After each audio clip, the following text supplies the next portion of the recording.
Bismillahirrahmanirrahim. Assalamualaikum warahmatullahi wabarakatuh. Alhamdulillah, alhamdulillahilladzi faddalana bil Qur'ani 'alal umami ajma'in wa atana bihi ma lam yu'ti ahadan minal alamin. Wassalatu wassalamu ala asyrafil anbiya'i wal mursalin sayyidina Muhammadin wa ala alihi wa ashabihi ajma'in. Amma ba'd. Qad qala Allah Subhanahu wa ta'ala fil Qur'anil Karim wa huwa asdaqul qailin. A'udzu billahi minasy syaithanir rajim. Bismillahirrahmanirrahim. Iqra bismi rabbikal ladzi khalaq. Khalaqal insana min 'alaq. Iqra wa rabbukal akram alladzi 'allama bil qalam. 'Allamal insana ma lam ya'lam. Wa qala an-nabiyul Mustafa sallallahu alaihi wasallam, khairukum man ta'allamal Qur'ana wa 'allamah. Sadaqallahul azim wa sadaqa rasuluhun nabiyul karim wa nahnu ala dzalika minasy syahidin wa syakirin. Walhamdulillahi rabbil alamin. Jemaah pengajian tazkiyah yang dimuliakan oleh Allah Subhanahu wa taala. Kembali kita memanjatkan puja dan puji syukur kita kehadirat Allah Subhanahu wa taala atas limpahan nikmat dan karunia-Nya kepada kita semua, sehingga di tahun baru ini kita masih diberi kesehatan oleh Allah Subhanahu wa taala sehingga kita bisa bergabung untuk menambah wawasan keilmuan kita dalam sekolah haji tazkiyah. Salawat dan salam kita persembahkan kepada junjungan Rasulullah sallallahu alaihi wasallam, Nabi yang menjadi uswah hasanah, yang selalu memberikan wejangan-wejangan, nasihat-nasihat bijak kepada kita untuk selalu mempelajari dari Al-Quran itu sendiri sebagai kitab suci yang diturunkan kepadanya. Bapak Ibu yang dimuliakan oleh Allah Subhanahu wa taala. Kajian kita pada sore hari ini kita fokuskan ke meretas makna nuzulul Quran. Saya ingin menguraikan tentang apa itu nuzulul Quran dan apa nanti menjadi kandungan-kandungan Al-Quran itu. Nuzulul Quran terdiri dari dua suku kata nuzul dengan Al-Quran. Dalam bahasa Arab, nazala yanzilu nuzulan. Nazala itu artinya turun. Dari mana Al-Quran itu turun? Pertama, Al-Quran itu dalam proses penurunannya itu dimulai dari Lauhin Mahfuz. Setelah di Lauhin Mahfuz, turun ke Baitul Izzah. Dari Baitul Izzah turun kepada hati Rasulullah Shallallahu Alaihi Wasallam secara berangsur-angsur. Oleh karena itu, ketika kita kaji secara mendalam, bahwasanya Al-Quran itu dari Lauhin Mahfuz itu sudah turun sekaligus. Dari Lauhin Mahfuz ke Baitul Izzah itu turun secara sekaligus. Tetapi dari Baitul Izzah ke hati Rasulullah Shallallahu Alaihi Wasallam, baik yang dibawa secara langsung oleh Jibril, yang disampaikan langsung oleh Jibril, atau langsung Allah mewahyukan langsung kepada Rasulullah Shallallahu Alaihi Wasallam, itu berproses selama 22 tahun, 2 bulan, 22 hari.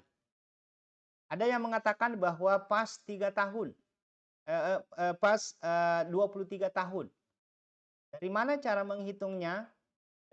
Cara menghitungnya itu adalah Rasulullah Shallallahu Alaihi Wasallam setelah diutus menjadi nabi, dia mendakwakan Islam di tanah suci Mekah, yaitu selama 13 tahun, dan dia mendakwakan Islam setelah hijrah ke Madinah selama 10 tahun. Dari situlah disimpulkan bahwa proses turunnya Al-Quran itu selama 23 tahun.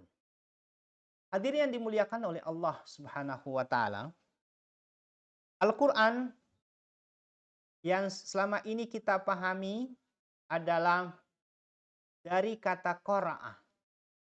Qara'ah itu adalah sesuatu yang dibaca, sesuatu yang ditelaah, sesuatu yang dikaji. Ya. Jadi secara etimologi, secara kebahasaan itu, Al-Quran itu adalah sesuatu yang dibaca, ya, sesuatu yang dikaji, sesuatu yang diteliti, apa yang ada di dalamnya sebenarnya. Jadi Al-Quran itu bacaan, ya, bukan baca-baca.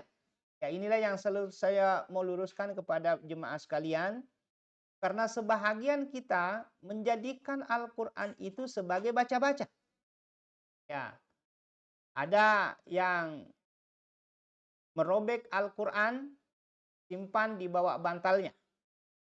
Dianggapnya bahwa kalau ada Al-Quran dirobek, disimpan di bawah bantal, itu menjadi pengusir setan, pengusir jin.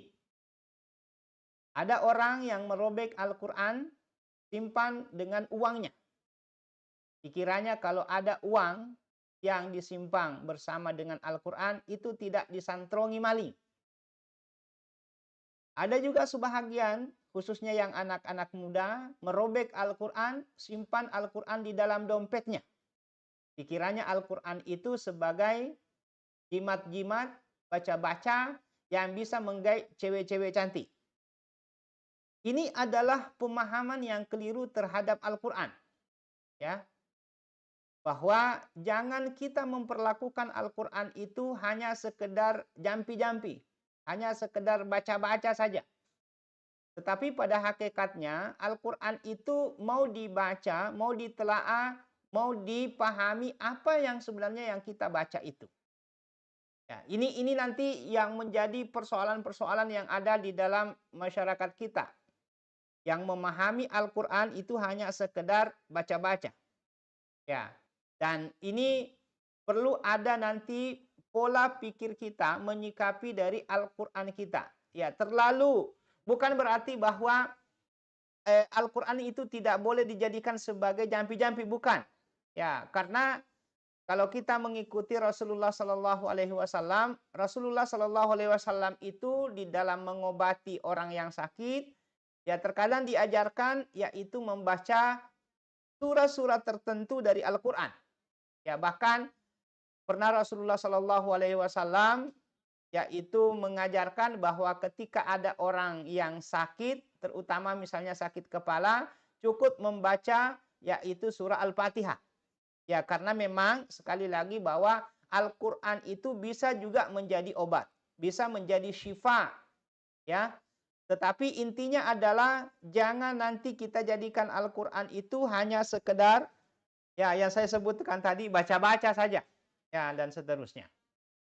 Hadirin yang dimuliakan oleh Allah Subhanahu wa taala. Jadi Al-Qur'an itu adalah bacaan, sesuatu yang dibaca, sesuatu yang ditelaah, sesuatu yang diteliti, sesuatu yang dikaji, apa sebenarnya yang ada di dalam Al-Qur'an itu. Nah, apa yang disebut dengan Al-Qur'an? Al-Qur'an itu adalah kalamullah. Ya, firman Allah Subhanahu wa taala. Ya, oke. Ini firman Allah Subhanahu wa taala. Jadi Al-Qur'an itu tidak ada sama sekali bahasa dari Rasulullah Sallallahu alaihi wasallam. Semuanya itu dari Allah Subhanahu wa taala. Ya, karena nanti ada perbedaan baik secara lafaz maupun maknanya. Karena ada nanti yang disebut juga dengan hadis kursi. Hadis kursi itu adalah maknanya dari Allah, yang membahasakan itu adalah Rasulullah Shallallahu Alaihi Wasallam. Tetapi kalau Al-Quran itu murni firman Allah Subhanahu Wa Taala, baik secara lafaz maupun secara makna. Ya, jadi Al-Quran itu adalah kalamullah. Al-munazzalu ala Sayyidina Muhammad, yang diturunkan kepada Nabi Muhammad. Ya, kita maklumi bersama bahwa ada 4 kitab yang diturunkan. Ada kitab Zabur kepada Nabi Daud, Ada kitab Taurat kepada Nabi Musa, ada kitab Injil kepada Nabi Isa, dan ada Al-Quran kepada Rasulullah Sallallahu Alaihi Wasallam. Oleh karena itu, ketika nanti ada paham-paham tertentu yang mengatakan bahwa saya menerima Al-Quran, tidak usah diikuti paham-paham seperti itu. Pasti itu adalah paham-paham sesat. Ataukah ada orang yang mengklaim dirinya bahwa saya baru saja menerima Al-Quran, menerima wahyu sama seperti Al-Quran, maka tidak usah diikuti paham-paham seperti itu. Karena pasti itu adalah tarekat-tarekat yang disebut sebagai tarekat salah. Tarekat yang sesat. Ya, karena Al-Quran itu hanya turun kepada Rasulullah Shallallahu Alaihi Wasallam. Maka Al-Quran itu adalah Al-Munazzalu ala Sayyidina Muhammad. Ya. Al-Maktubu bil Masahib. Ditulis dalam bentuk mushaf seperti yang ada sekarang. Yang seperti kita lihat mushaf-mushaf yang ada. Tetapi definisi ini itu sudah bisa kita robah sekarang. Bahwa terkadang Al-Quran itu bukan lagi dalam bentuk mushaf. Ya, tetapi dalam bentuk digital. Maka yang dalam bentuk digital pun itu tetap bisa disebut sebagai Al-Quran. Ya, oleh karena itu nanti bahwa apakah sama pahalanya membaca Al-Quran melalui mushaf atau membaca Al-Quran melalui handphone? Sama pahalanya, dalam perspektif saya bahwa itu sama pahalanya. Ya, yang penting intinya adalah bahwa nanti kita membaca Al-Quran, entah itu kita baca Al-Quran dari mushaf atau kita baca Al-Quran dari handphone kita melalui Al-Quran digital. Yang keempat, Al-Quran itu adalah al-manqulu ilaina bitawatur. Ya, dinukilkan secara mutawatir. Ya, dinukilkan, dipindahkan secara bersambungan.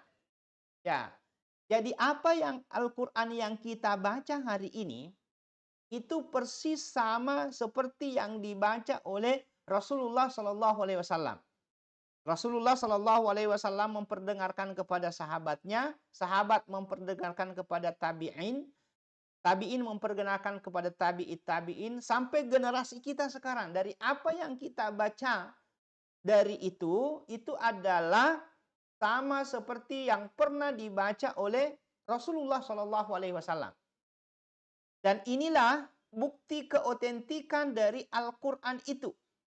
Ya, bukti keotentikan Al-Quran. Apatah lagi, Al-Quran itu dalam bentuk bahasa Arab. Ya, dan sampai sekarang itu kita mengaji dalam bentuk bahasa Arab. Ya, tulisan Arab dan seterusnya. Kalau saya ditanya misalnya dalam persoalan yang mana sekarang yang paling otentik di antara kitab suci, itu yang paling otentik itu adalah Al-Quran. Injil misalnya, yang dibaca orang Indonesia itu sudah tidak otentik lagi. Dari mana ketidakotentikannya? Itu dilihat dari yang dibaca itu adalah berbahasa Indonesia. Ya. Maka ketika Injil itu sudah diterjemahkan ke dalam bahasa Indonesia, berarti itu sudah dipengaruhi siapa yang menjadi penerjemah dari bahasa Injil itu. Ya. Taurat, ya, atau perjanjian lama, itu sudah tidak otentik lagi. Ya. Apatah lagi yang sudah diterjemah, sekali lagi bahwa kalau kitab suci itu sudah mengalami penerjemahan dan itu yang dibaca oleh pengikut dari ajaran tersebut, itu sudah berarti bahwa kitab sucinya itu tidak otentik lagi. Ya, beda dengan Al-Quran. Ya, Al-Quran itu yang kita baca sejak dari Rasulullah Shallallahu Alaihi Wasallam dalam bentuk bahasa Arab itu, itulah yang sampai sekarang kita baca. Ya, dan disinilah kalau kita bicara tentang otentisitas Al-Quran dari sisi keaslian Al-Quran, maka kitab suci Al-Quran itulah yang paling otentik di antara kitab-kitab suci yang ada. Ya. Al-Mabdu'u bi suratil Fatihah. Dimulai dari surah Al-Fatihah wal makhtum bi suratin Nas. Ya. dan diakhiri dengan surah An-Nas. Jadi Al-Quran itu komplit mulai dari surah Al-Fatihah sampai surah An-Nas. Ya, wal muta'abbadu bitilawatihi. Al-Quran itu membacanya merupakan ibadah. Nah, inilah yang membedakan antara Al-Quran dengan Quran. Ya, kalau Quran dibaca boleh saja wawasan kita bertambah, surat kabar dibaca boleh saja wawasan kita bertambah, tetapi itu tidak ternilai sebuah ibadah. Tetapi kalau Al-Quran yang kita baca itu, ya, entah itu kita baca yang disebut dengan ta'ah, ya, kalau dalam bahasa Bugis itu tasaka-saka dan seterusnya, itu tetap memiliki nilai pahala di sisi Allah Subhanahu wa taala. Bahkan ketika kita kembali ke hadis Rasulullah Shallallahu alaihi wasallam, beliau mengatakan, "Man qara'a harfan minal Qur'an falahu asyru hasanat." Siapa yang membaca satu huruf saja dari Al-Qur'an, maka dia akan mendapatkan 10 pahala. Ya. Ketika kita membaca alif lam mim, itu tidak dihitung satu, tetapi dihitung alifnya satu, lamnya satu, mimnya satu. Jadi baru saja kita membaca alif lam mim, itu sudah kita mendapatkan 30 pahala dari bacaan Al-Quran itu. Nah, inilah yang disebut definisi dari Al-Quran itu. Ya, yang saya sebutkan tadi bahwa kalamullahi ta'ala al-munazzalu ala sayyidina Muhammad al-maktubu fil masahib al-manqulu ilaina bit-tawatur al-mabdu'u bi suratil Fatihah wal mahtum bi suratin Nas wal muta'abbadu bitilawatihi.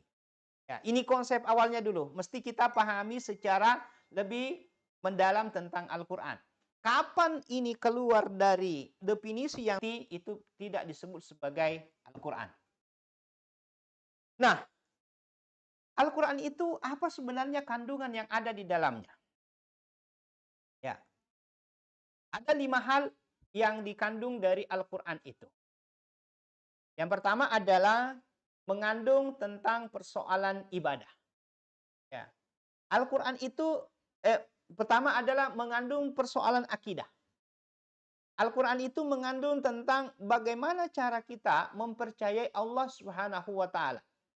Bagaimana cara kita mengimani Allah Subhanahu wa taala? Bagaimana caranya tentang bicara tentang keesaan Allah Subhanahu wa taala. Itu adalah soal akidah. Ya, sehingga jangan heran misalnya di dalam Al-Qur'an itu banyak kita temukan qul innani anallah la ilaha illa ana fa'budni wa aqimis shalah. Ya. Jadi katakanlah innani anallah, sesungguhnya aku ini adalah Allah, la ilaha illa ana, tidak ada Tuhan kecuali aku. Ya, ini menunjukkan bahwa ayat ini bicara tentang persoalan akidah. Ya, ada banyak hal yang mesti kita imani, yang mesti kita yakini dalam kehidupan kita. Ya, misalnya tentang hari akhirat, ya, tentang malaikat, tentang syaitan, ya, tentang hal-hal yang notabene-nya itu yang tersembunyi, yang dalam bahasanya Prof. Quraish Shihab dalam bukunya itu yang tersembunyi. Ada banyak hal yang gaib bagi kita, tetapi itu harus kita imani. Ya, maka dengan petunjuk-petunjuk yang ada dalam Al-Quran, itulah yang dikandung di dalam Al-Quran. Ya, hari akhirat kita tidak tahu, ya, bagaimana tentang hari akhirat. Tetapi karena ada informasinya di dalam Al-Quran bahwa kita mesti beriman kepada hari akhirat, kita tidak tahu bagaimana modelnya tentang syaitan itu, ya, tentang jin dan seterusnya, tentang malaikat dan seterusnya. Tetapi kita ada informasinya dari Al-Quran, maka semua itu adalah kita wajib untuk mengimani. Nah, itulah yang ada dalam kandungan Al-Quran. Informasi tentang akidah yang mesti kita yakini dalam kehidupan kita. Yang kedua, berisi tentang ibadah. Ya, berisi tentang syariat, ya. Jadi syariat. Yang dimaksudkan dengan syariat itu adalah aturan main, ya, yang dijadikan sebagai pedoman bagaimana hubungan kita dengan Allah Subhanahu wa taala, bagaimana hubungan kita dengan sesama manusia, dan bagaimana hubungan kita dengan alam sekitar kita. Ya, sehingga ketika kita membaca Al-Qur'an, kita temukan itu. Ya, tentang aturan-aturan main bagaimana koneksivitas kita dengan Allah Subhanahu wa taala melalui ibadah salat misalnya. Ya, itu ada di dalam Al-Qur'an. Bagaimana konektivitas kita dengan sesama? Ya, hubungan kita dengan sesama, misalnya dalam hal jual beli, ya. Dalam hal jual beli, bagaimana aturan mainnya di dalam Al-Qur'an? Itu selalu dikatakan wala ta'kulu amwalakum bainakum bil batili illa an takuna tijaratan antaradim minkum. Janganlah kalian memakan harta sesamamu itu dengan cara-cara yang tidak fair, dengan cara-cara yang batil, kecuali dalam bentuk bisnis, dalam bentuk perniagaan yang di dalamnya itu adalah antaradim minkum. Ya, kita reda suka sama suka. Ya, itu prinsipnya. Jadi kalau bicara nanti dalam hal-hal jual beli, itu selalu kuncinya adalah bahwa konsep jual beli itu ketika dia berada pada posisi suka sama suka antara penjual dan pembeli sepakat untuk melakukan transaksi akad di situ, maka disitulah disebutkan di dalam Al-Quran bagaimana tata aturan mainnya. Ya. Bagaimana hubungan kita dengan alam? Ya, bahwa kita mesti ada konservasi fauna dan flora kita. Karena kenapa? Kapan kita tidak memiliki hubungan yang baik dengan alam kita, maka boleh jadi alam itu kembali menyerang kita. Ya, zaharal fasadu fil barri wal bahri bima kasabat aydin nas. Ya, lah nampak kerusakan di muka bumi ini karena ulah tingkah laku manusia itu sendiri terhadap alamnya. Sehingga jangan heran kenapa mesti ada banjir, ada longsor dan seterusnya, karena kemungkinan kita melakukan illegal logging dan seterusnya. Ya, sehingga ketika kita melakukan hal-hal pengerusakan di muka bumi ini, dampaknya juga itu akan kembali kepada kita sebagai manusia yang memiliki konektivitas dengan alam kita sendiri. Itu yang kedua. Yang ketiga, bicara tentang akhlak. Ya, bicara tentang moral. Ya, bahkan kalau kita membaca Al-Quran, kita temukan di dalam Al-Quran itu yang mendominasi dari ayat-ayat Al-Quran itu adalah bicara tentang moral. Bicara tentang akhlak, bicara tentang etika. Ya, bahkan suatu ketika Sayyidah Aisyah pernah ditanya, ya, bagaimana akhlaknya Rasulullah Shallallahu Alaihi Wasallam? Sayyidah Aisyah menjawab, karena khuluquhu Al-Quran. Akhlaknya Rasulullah Shallallahu Alaihi Wasallam itu adalah Al-Quran.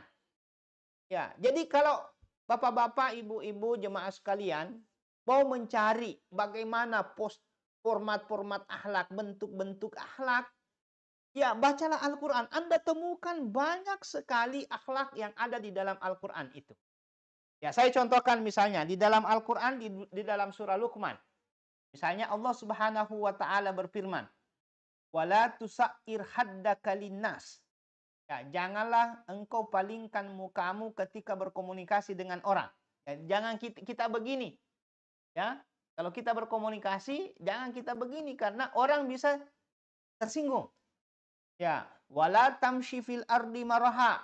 Ya, janganlah berjalan di muka bumi ini dengan penuh kesombongan. Ya, kesombongan apapun bentuknya dari kesombongan itu. Ya, kesombongan intelektual, kita sebagai dosen misalnya, ya terlalu menganggap diri kita bahwa pendapat kita lah yang paling benar dan seterusnya. Itu ada kesombongan intelektual. Ya, ada kesombongan material. Ya, kita sudah menjadi orang kaya menganggap orang miskin tidak ada apa-apanya. Ya, ada kesombongan struktural. Ya, kita menjadi pejabat dan seterusnya lalu menganggap bawahan kita itu tidak ada apa-apanya, itu kesombongan struktural. Ada kesombongan feodal. Ya, kita berasal dari keturunan darah biru, dari keturunan nabi, keturunan ini dan seterusnya, lalu menganggap bahwa orang lain yang tidak ini dan seterusnya, Nah, itu adalah bahagian dari kesombongan. Ada kesombongan ritual. Ya, kita rajin ke masjid, lalu kita menganggap tetangga kita yang tidak pergi ke masjid, dia adalah penghuni neraka. Ah, itu adalah kesombongan ritual. Ya, bahkan sekarang ada yang disebut sebagai kesombongan digital. Ya, ketika misalnya dalam hal-hal tertentu hanya tulisan-tulisannya yang di-share dan seterusnya, atau terlalu baperan di grup-grup WhatsApp, ya termasuk itu kesombongan digital itu. Ya, dan itu Tuhan mengatakan, janganlah berjalan di muka bumi ini dengan sombong. Innallaha la yuhibbu kulla mukhtalin fakhur.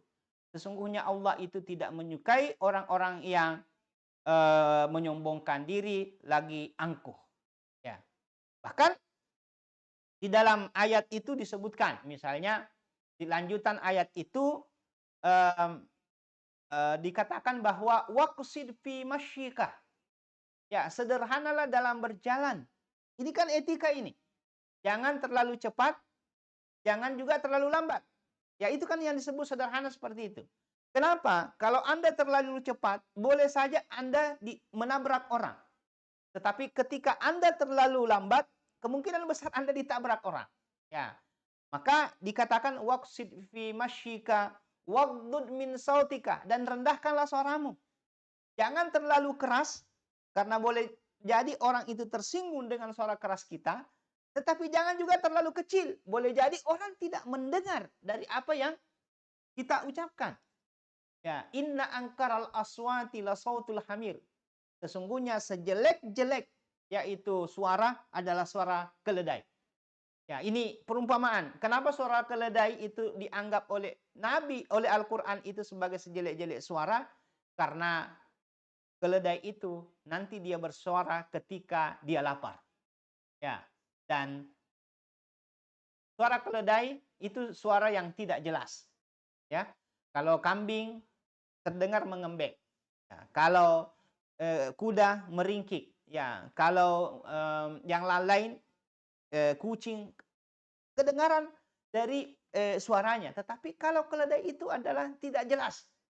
Ya, bahkan dikatakan oleh para mufasir bahwa kenapa Tuhan menganggap yaitu suara yang terjelek itu adalah suara keledai, karena nanti keledai itu bersuara ketika dia lapar. Dan ada orang yang seperti itu. Ya, terutama para pendemo. Ya, mohon maaf kalau ada di jamaah ini yang dulu-dulu suka berdemo. Ya, suara itu dianggap oleh Al-Quran itu sebuah suara keledai. Ya, biasanya orang pendemo itu nanti dia bersuara karena dia lapar. Ketika sudah dikasih jabatan, ketika dia dikasih posisi-posisi tertentu, dia bungkam 1000 bahasa. Itulah yang disebut oleh Al-Quran sejelek-jelek suara. Ya, itu contoh akhlak. Ya, ada lagi misalnya di dalam Al-Quran itu disebutkan bahwa ya ayyuhalladzina amanu, wahai orang-orang yang beriman, la tadkhulu buyutan ghaira buyutikum. Ya, janganlah engkau memasuki satu rumah yang bukan rumahmu. Ya, itu kan akhlak bertamu. Ya, jangan sama sekali kita masuk satu rumah yang bukan rumah kita, karena ya dianggap sebagai peluka itu. Ya, Anda pencuri kalau ada orang yang memasuki suatu rumah yang bukan rumahnya. Hatta tasta'nisu wa tusallimu ala ahliha. Hingga kau menjinakkan, ya, isti'nas, hingga kau minta izin. Ya, kapan kita minta izin kepada penghuni rumah itu, maka dianggaplah bahwa itu adalah bukan pencuri. Wa tusallimu ala ahliha, dan berilah salam kepada penghuninya. Ini etika. Ya, itu yang ada dalam Al-Quran. Bahkan misalnya dalam soal-soal ekonomi, Al-Quran mengatakan wala taj'al yadaka maglulatan ila unuki. Ya, jangan kau jadikan tanganmu terbelenggu di lehermu. Ya, apa maksudnya ini? Jangan kau menjadi orang yang kikir galang, yang orang kikir, orang bakhil, yang tidak mau memberikan sesuatu yang dimilikinya.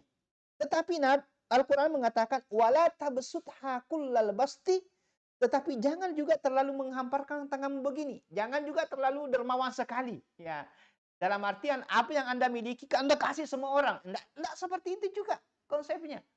Jadi Semuanya itu ada dalam bentuk kesederhanaan. Kalau Anda silahkan memberi, tetapi Anda memberi, jangan semuanya Anda berikan kepada orang.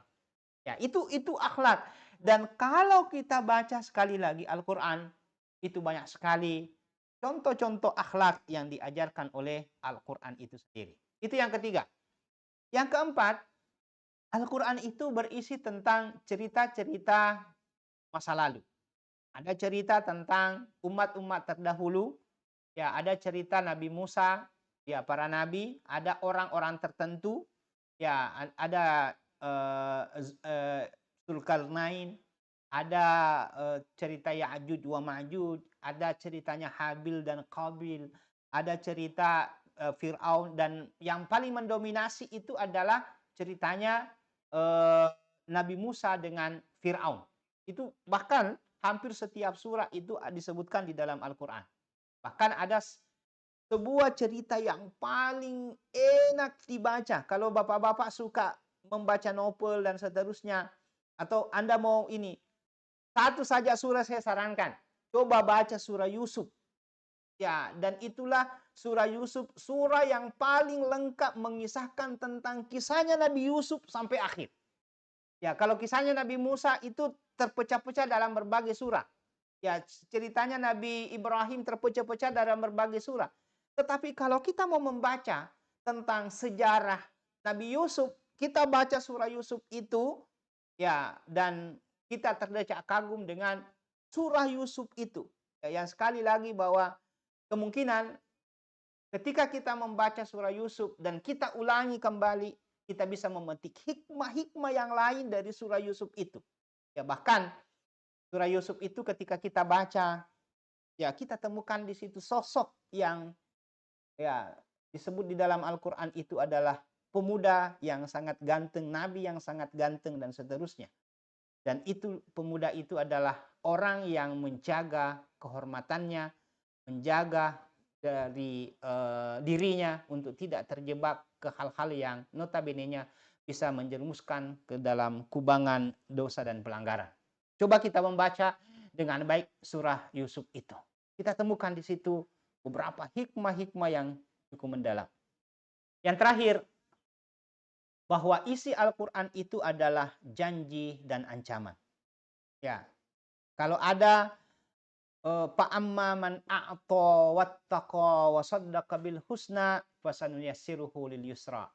Barang siapa yang selalu memberi dan bertakwa dan dia mempercayai yang disebut dengan al-husna, kebaikan-kebaikan itu, niscaya kami akan kasih penghidupan yang lebih mudah.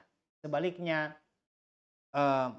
wa amman fa'amma man a'ta wattaqa wa saddaqa bil husna fasanuyassiruhu lil yusra. Wa amma man bakhila.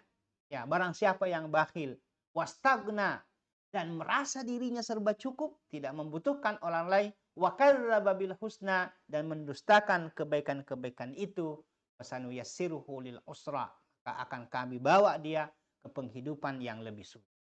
Semua di situ. Faman ya'mal mithqala dzarratin khairan yarah. Siapa yang melakukan kebaikan sebesar zarrah pun, dia pasti akan melihat dari kebaikannya. Sebaliknya, wa may ya'mal mithqala dzarratin syarran yarah. Ya, selalu seperti itu di dalam Al-Qur'an. Ya, selalu ya ada janji dan sekaligus ada ancaman. Saya kira ini yang bisa saya sampaikan pada ulasan kita hari ini tentang nuzulul Quran dan apa saja yang menjadi kandungan-kandungan Al-Quran itu. Saya kembalikan kepada moderator.